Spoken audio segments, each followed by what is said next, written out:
Hello everyone, and welcome to Operation Dread Factor. I'm Camille Salazar-Hadaway, here to unveil everything that's coming in Year 8, Season 2 of Rainbow Six Siege. We've got a new operator, new map rework, and a lot more to cover. But first, here's Creative Director Alexander Karpazis with an overview of the season and some roadmap updates.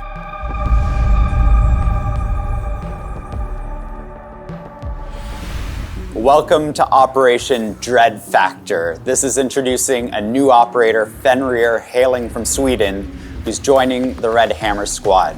He's bringing with him the idea of fear to the battlefield. This is a mechanic that we've been working on for a long time, and we finally made it work. And we're happy to introduce him to the rest of the operators. On top of this, we have a big, long overdue map rework for Consulate. We hope you enjoy it.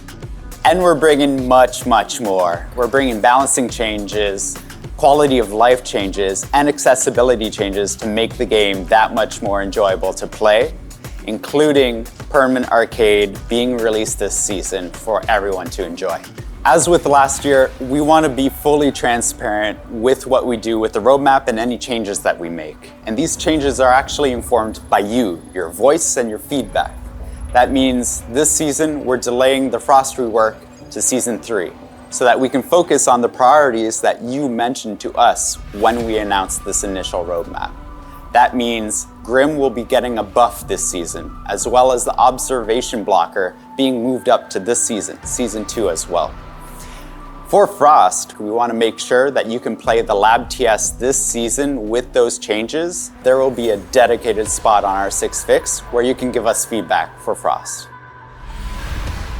Fear is coming to Rainbow Six Siege, and I'm not talking about 20 seconds left on the clock, diffuser in hand, what do you do, fear. I'm talking about this. This is what it looks like when an attacker is caught in the radius of Fenrir's FNAT dread mines. Are you afraid yet? You should be. Fenrir brings a whole new way to undermine the attacker's advances, one that's unlike anything we've seen yet in Siege. Next, you'll hear from concept artist Sunshine Kim about the design and creative vision of this unique operator. And then Director of Gameplay Design Jeremy Carvant and Game Designer Dominic Clement will elaborate on the features that make Fenrir someone to be feared.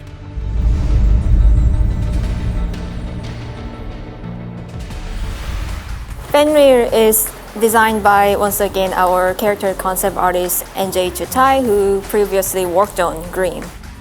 Fenrir looks dangerous, somewhat frightening, but it's not reckless or evil. Since he's a scientist and a trained soldier at the same time, we really wanted to capture those two elements in the visual design. We explored light urban combat outfits for his general aesthetics, and something more advanced high-tech equipment that could be a focal point of his design. In this case, his neck collar slash mask that gives him immunity to his own gadget.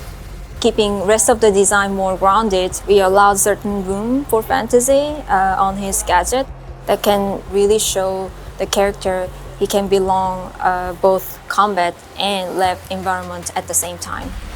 So when our team started to work on Fenrir, we found interesting information about military scientists conducting researches around psychochemicals. They were looking for ways to fight enemies with cloud of gas that can impair the brain and send a subject into a state of delirium. So Fenrir's device is a diffuser of psychochemicals. When it's activated, the metallic casing opens. When it detects the presence of hostile, a gas is sprayed. When opponents are under the influence of this chemical, their brains are affected, their perceptions are clouded, and their field of view are obstructed with hallucinations. Because of the nature of this character, we built this scary-looking device. Fenrir works with chemicals, so the casing is corroded, creating this skull that became part of his identity. When it triggers, two glowing eyes are watching you while you are slowly sinking into the obscure universe of Fenrir. So Fenrir joins Rainbow as the mastermind of the defense. He's a unique trap operator that can truly adapt and redirect his own utility to the ever-changing flow of a round.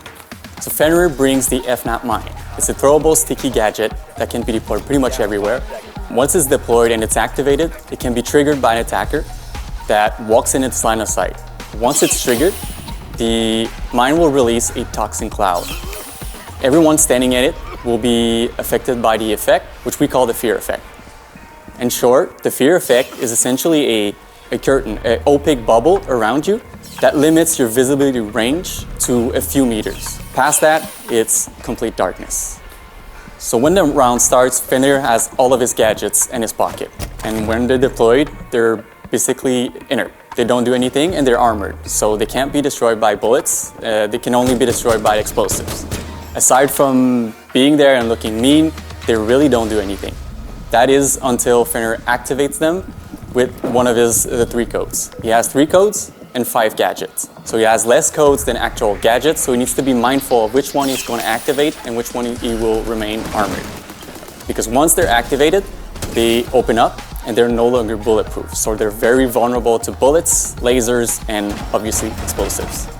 Once they're open up, they mean business, and it means that it can be triggered by attackers and affect them. So when you play as Fenrir, your goal is to survive as long as possible. So we made sure to give him a kit that will hopefully allow you to do so. If we look at the primary weapons, you have 2 options. The first one is the MP7, a classic, really powerful SMG, great for close, mid, and even long-range encounters. So the second option is the SAS G12, which is a very strong, powerful shotgun that can deal a lot of damage in close range, perfect to pair with the gadget, which essentially limits the visibility of the attackers, so you can really get close and personal with this weapon and deal a lot of damage. Secondary weapon, we have the Bailiff. It's a great secondary weapon that creates a lot of destruction for a pistol. Whether you pick the SMG or the shotgun, you be sure to have a tool in your arsenal to reshape the map during the prep phase and set up your gadget the way you really want it. For secondary gadgets, we went for gadgets that will really synergize well with the operator's main ability. The first one is barbed wires. The FNAT will reduce the visibility and the barbed wire will slow them down.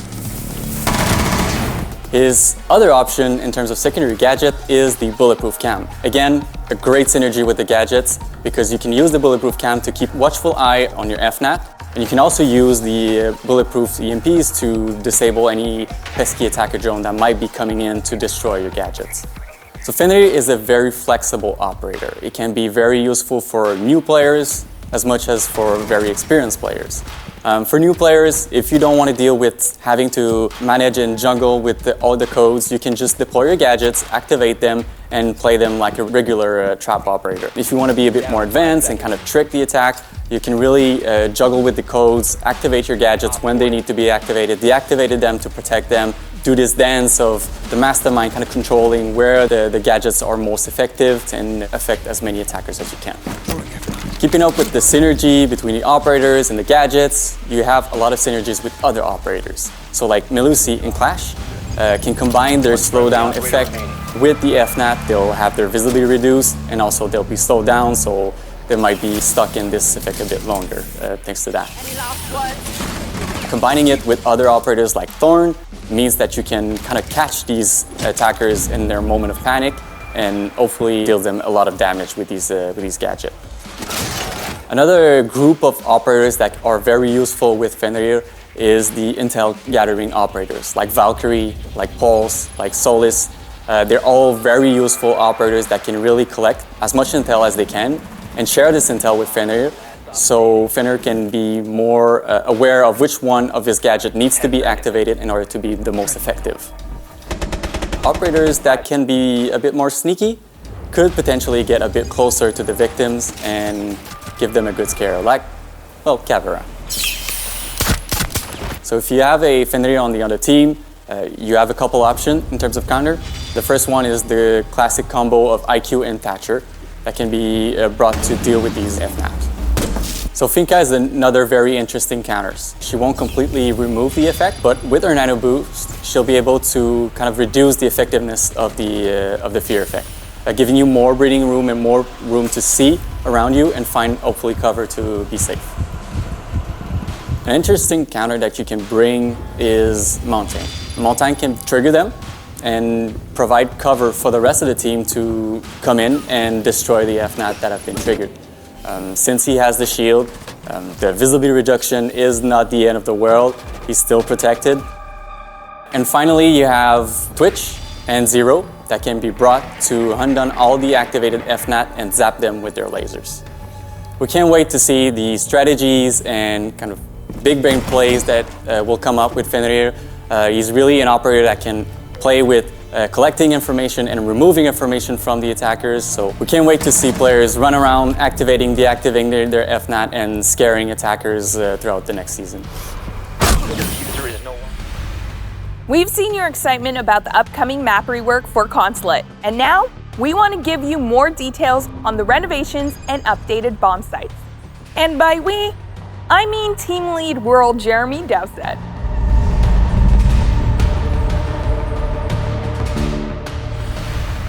Consulate is one of our original maps. It's 8 years old. It was old technology. It needed to be brought up to a level that we expect from our maps. New destruction, new walls, everything's up to the new 2.0 standard. So we can actually iterate upon it and we can actually fix bugs and issues much, much easier. We've gone top floor all the way down and even out to the spawn points. This map is a very, what we'd call a heavy rework. It's a massive overhaul of everything from the ground up. Exterior, in, everything's been touched. It's gonna feel the same, but there are a few surprises and a few tweaks. Everyone knew that there was a problem with Consulate with being spawn peaked or run out on quite a lot. So we've gone through and we've looked at all of the lines of sights from the building to the spawns, and we've made it more comfortable for the attackers to actually approach and actually get into the building. So what we've done is we've looked at all of the lines of sights, i.e. all of the windows, all of the doors, anything that looks towards the spawn. And in certain cases, we've actually either put a blocker on the window, say some scaffolding, or we've actually removed the window or blocked it permanently. So anyone that was used to looking out towards garage and getting a cheeky angle, that angle's not there anymore. If you want to spawn peak, you're gonna have to work an awful lot harder for it. There's a new set of stairs, yellow stairs, that go all the way up, which aids the navigation, and especially if you need to switch between floors. The biggest change that players will notice is the exterior wall on the balcony. So you can actually hold the balcony and actually play with the ebb and flow of the attack and defense. You've got a chance to get in on the balcony now. A lot of things have changed on the first floor. A lot of walls have moved. Some new thematics. There's a new thing called Exposition, which is actually a bomb site. So you have Exposition Piano as the bomb site on the first floor. Entrance lobbies changed. Spiral stairs, you're still going to recognize it. It's the same, but refreshed. A lot more cover and a lot more ways to actually approach the bomb site. It's less open. It plays much nicer than it did before. Everyone loves to hate garage. The smoke plant was everything. Every time you watch this map get played in Pro League, when it was in Pro League or in Ranked, you know what's going to go down. They're going to plant behind the truck, they're going to smoke, and then they're just going to hold it all the way out on the exterior, and you're not going to be able to counter them. Now you actually have to enter through a new room to get into garage to the bomb site to actually be able to plant. This means you can't hold it from the outside, so you have to enter the building. Same thing if you're attacking from server side. There were lots of lines of sight, and they would hold on a really long angle. We've looked at the angles and we've cut them all down. The flow's a little bit different, the bombs are in different places. Not only is the garage changed with the big new entrance and the doorway through, there's a doorway to the side of it now that goes to yellow stairs. It's always nerve-wracking for the team, who did an exceptional job. It looks amazing, the artists were great, the lighting looks great. I think the players gonna love it. So like Nighthaven, you can't ban Consulate. We want the players to be able to experience the new map, the new navigation, and the hard work of the team. In Siege, all it takes is one bullet. And to help you make each bullet count, the shooting range is continuing to evolve. Associate Game Director Christopher Budgeon is here to tell you more about the new features, including a destructible surprise.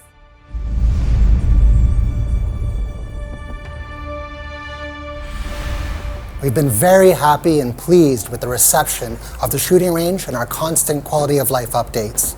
Now, in Operation Dread Factor, our Shanghai team is bringing our largest update yet. The aiming lane allows players to practice through play.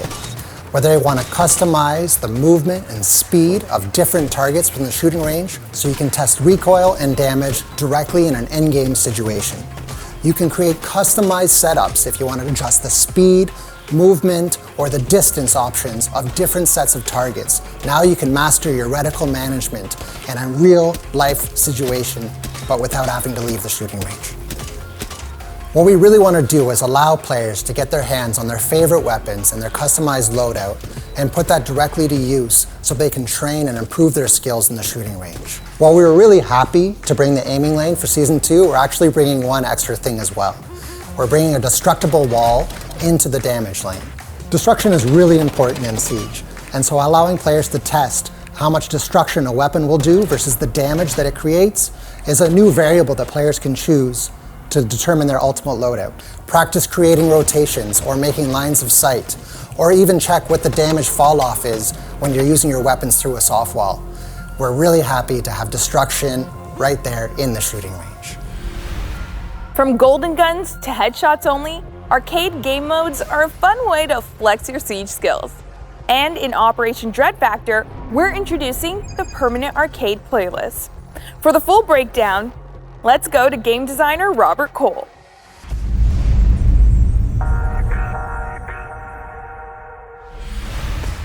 We are super excited to finally bring you the new Permanent Arcade playlist, and you can get your hands on it coming in Season 2. We wanted to give a place for players to actually play and enjoy all these arcade game modes that we've released throughout the years. But we also felt like all these game modes deserve a place to be permanent inside the game. And we will release with a list of 5 arcades. So now you will be able to, from the menu, jump directly into a queue for all these crazy and fun arcade game modes. Or you can even go to custom match and create your own lobbies with your own friends. We are releasing with arcades like Golden Gun, in which your only weapon is the Golden Desert Eagle. Or even Headshot Only, a game mode in which the only way to kill your opponent is actually with a headshot. Or even Snipers Only, a game mode in which everyone is using Kali's sniper rifle. We're also moving TDM, or Team Deathmatch, back into the arcade playlist, because we feel like it fits better in here. And if you were paying attention, I mentioned 5 arcade game modes. And that's because we're taking the chance to release a brand new arcade called Free For All, in which, you probably guessed it, it's you versus everybody else. No teams, pure chaos. You will jump directly into a map versus 9 other people, and you will have to fight your way to victory.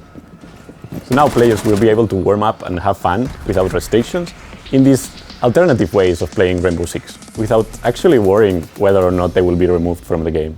So yeah, have fun with your friends in this new arcade playlist. A new gadget is coming in Operation Dread Factor. You got a glimpse of it during the 6th Invitational, and now it's time to see, or not see, what's up with the observation blocker. Technical designer Sergi Ledesma from our Barcelona studio is here to teach you all about it and share a balancing update for Grim.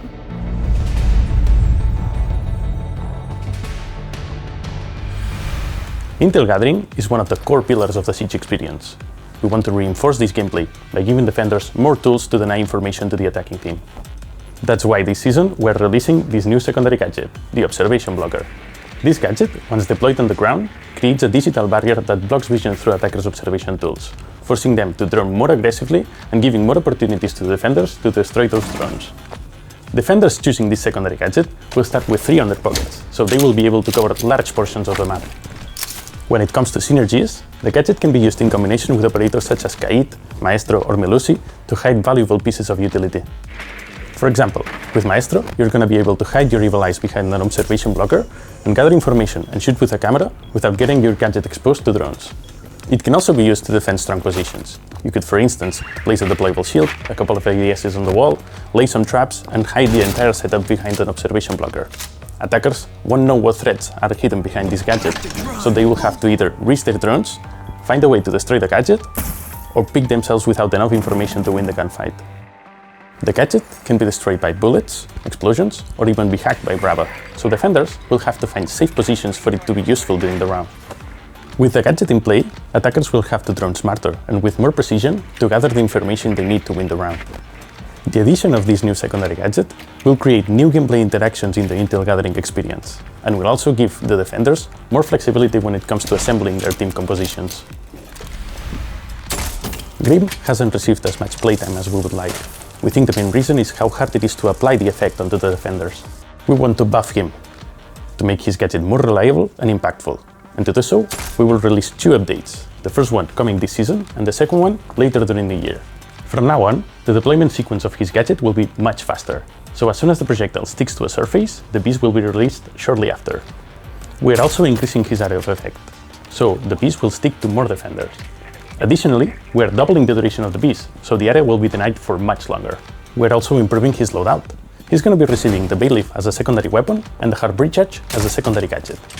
These new tools of destruction will help him create new lines of sight for his gadget to be useful. This set of changes will make him more reliable, effective, and versatile. We have more changes under investigation for this operator, so you can expect more improvements during the year. It's time for an accessibility update for console players. New controller layouts are coming. Associate producer Jane Gonchar from our Keep Studio has more.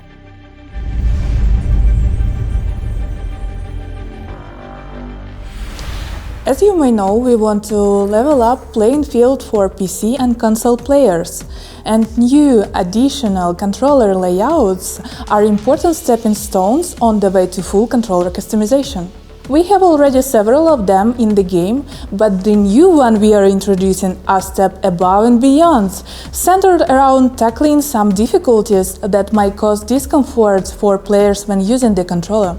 Players who felt that some actions were taking a toll of their hands might find this feature is a way to increase comfort. Other players might find a way to play game differently.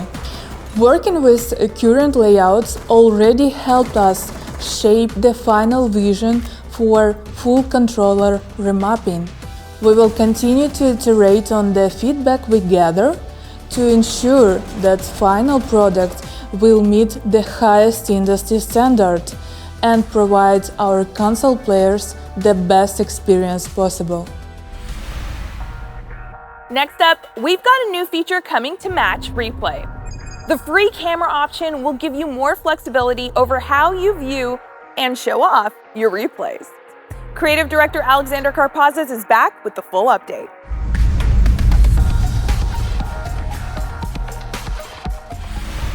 Free camera for match replay is coming to Siege, and this is a new perspective of spectating matches. This breaks from the top-down view or the first-person view of the game, and now you have complete freedom to move around the map as a camera, to inspect things that you never saw before, and to see strategies from a whole new light. The goal of FreeCam is to provide players with the tools necessary to review their match, to review the strategy. No matter where you are, you have the freedom to move around that map and inspect those details that you missed before. This means that the next level of FreeCam in a future update will be an update to the HUD, so you can also hide it as well. This would be a fantastic tool for creating content. This means that you can set up the camera that you want, the capture and performance that you want, so that you can create that amazing video that you've always dreamed about creating inside of Siege.